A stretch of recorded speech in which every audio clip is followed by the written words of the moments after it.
Canım ben seni görmesem yoktur kararım. Yarım ben seni görmesem yoktur kararım. Bir duşa güller vermesem dilde armanım.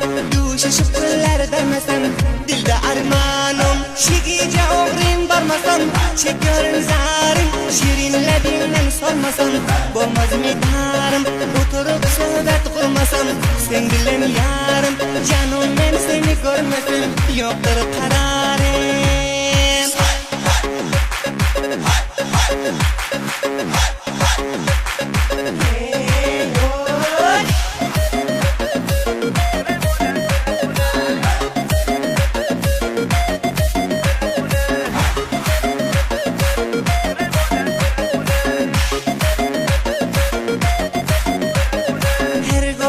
İşve bilen canım alarsın.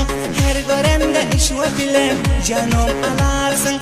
Buruşanıp çıkan da kuca acap olarsın. Buruşanıp çıkan da kuca acap olarsın.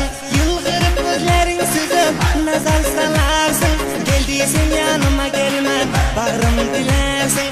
Men karışarın yoluna kaçan gidersin. Canım ben seni görmesem yoktur kararım. Taze kazalarını şehre akça, rastayı hayatidan, gülsadi taraftan ele geçireceğiz.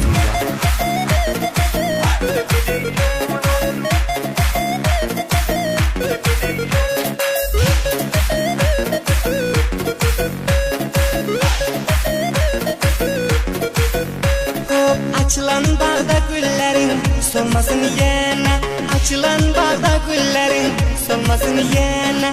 Hatı toğlama billerin sınmasın yine. Hatı toğlama billerin sınmasın yine. Ortadaki rakipler bilmesin yine. Bu iş benim yüreğim bilmesin yine.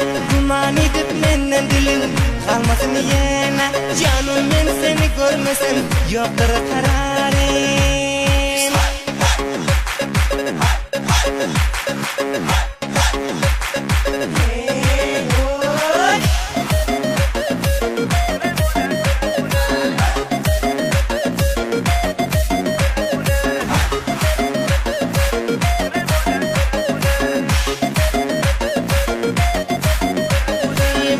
Şanına şiir düzer Yakup devlet yar.